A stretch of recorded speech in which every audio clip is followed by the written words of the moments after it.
This is Maestro Minute, the show that discusses all things real estate, sharing interviews with the most successful people in the industry.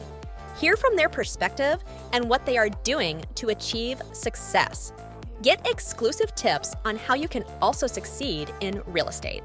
Maestro Minute is brought to you by Maestro Development. Here's your host, Nareg Muradian.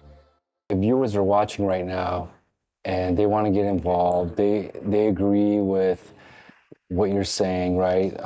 Especially on the commercial real estate side. How do they get involved? How do they connect? NAIOPSoCal.org, NAIOP SoCal.org. My colleagues and I, we have a great team at NAIOP SoCal led by our CEO, Timothy Jamal. Colleagues, Becky and Shelby and Diana, our senior legislative colleague, Jose Corneo, and our board. We have a very strong board of directors, roughly 50 professionals who serve on our board, led by this year, in 2024, led by Mr. Eric Paulson, who is the president of brokerage for Kidder Matthews in California and in Arizona. Under our board's direction and leadership, we strive to maintain quality programming on the education front. So we have a lot of educational programming for professionals in the commercial real estate industry, including for young professionals, 35 and under. We have what we call a YPG program, a young professionals group. It's a very competitive program to get into.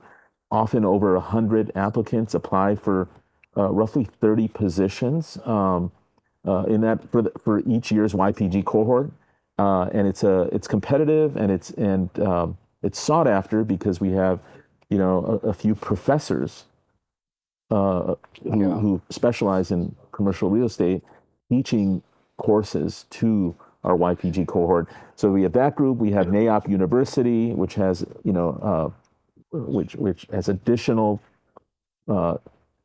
programming for all of our members, those who are interested, all kinds of. And you guys have upcoming events, and we have social events. So our three pillars are legislative, educational, and social networking. And so we have throughout the year we have several networking events. One of our more coveted events is Night at the Fights. It centers around. Where is that? We've been having that at the Orange County Fairgrounds. Okay. And so that draws in over 1,000 people. So our members, our non-members, they come in, they watch some boxing. This past year we threw in a little lucha libre as well for some giggles. But at the end of the day, it's a great opportunity to get together, to network. It's a great night. It usually centers around a theme. In 2023, it was Havana Nights. That was our theme, a Cuban theme. So that's one of our prized and sought after events. But we also have our awards gala in May, where we honor industry professionals, with various prizes that are given for different categories, whether it's architecturally related or engineering. And this is amazing because we've covered on our podcast design, construction, capital funding, all the kind of like the nuts and bolts of development. Yeah. But this is such a critical topic as well, government relations and how that controls business and growth, and especially here in California. It impacts has a huge impact. So many companies, whether it's on the taxation side, whether it's on the zoning side with dezoning, downzoning and rezoning, whether it's attempts to limit or restrict certain uses, including specifically industrial oriented uses. Yeah. When it comes to fulfillment and distribution, we want to prevent any, and by it's not just preventing, we want to educate, whether they're city managers or city planners, and some cities get it, they get it pretty quick. They understand, the value of having a strong commercial real estate base in their cities.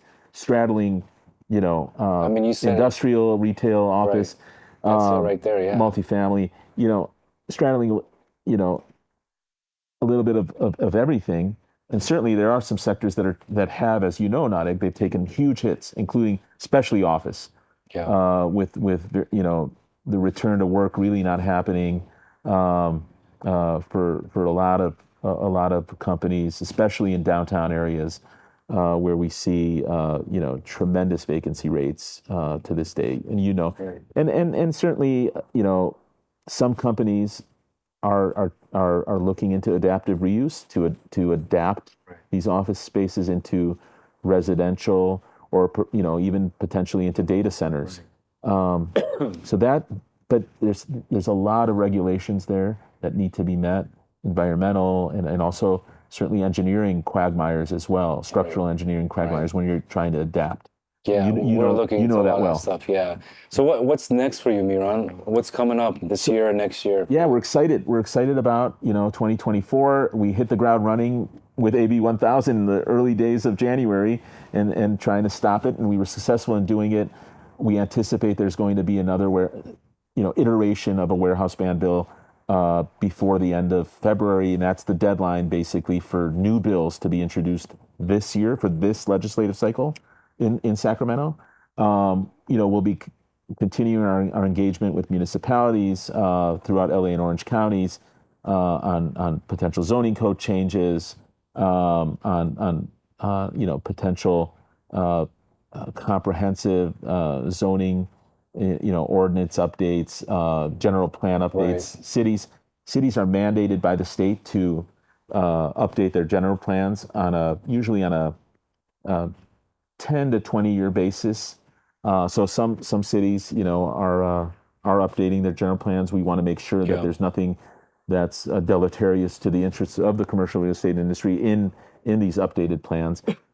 We also go on the offense, as we did, with the Taxpayer Protection Act, and we have some legislation in mind where we're on the offense. I won't talk about it now, perhaps on a future visit. On a future visit, I'd love to talk about it once it's introduced. But we're doing more of that,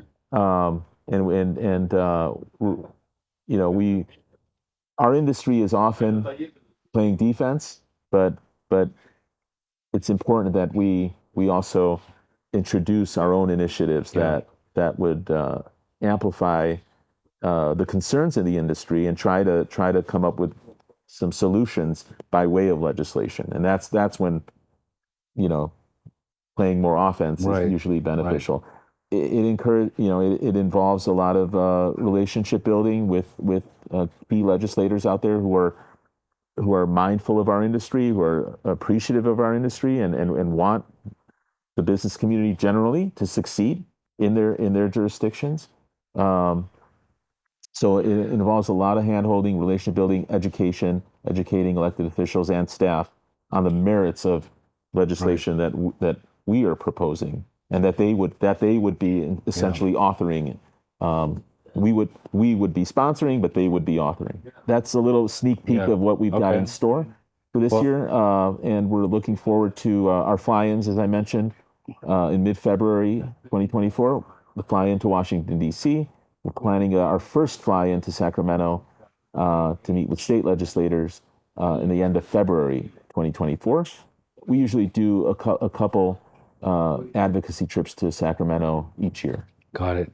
Thanks for tuning in to the Maestro Minute podcast.